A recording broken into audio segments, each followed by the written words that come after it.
এটা হলো সাইপ্রাসের sweet lemon, দেখতে পাচ্ছেন বেশ ভালো সুন্দর দেখা যাচ্ছে। এটা শুধুমাত্র উপরের ছালটা খাওয়া হয়, ভিতরে বিচি আছে হালকা টক মিষ্টি, এই জন্য এটাকে সুইট লেমন বলা হয়। ছোটো ছোটো জলপাইয়ের আকার হবে, বাংলাদেশের জলপাই আছে সেরকম, ভালো মোটামুটি। অনেকে লাগায় দেখতে সৌন্দর্যের জন্য, আবার অনেকে খায়। আমি একটু খাইয়ে দেখাই।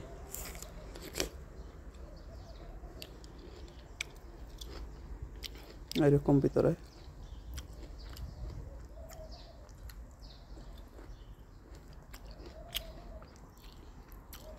হালকা মিষ্টি টক, একটু আবার তেতো আছে।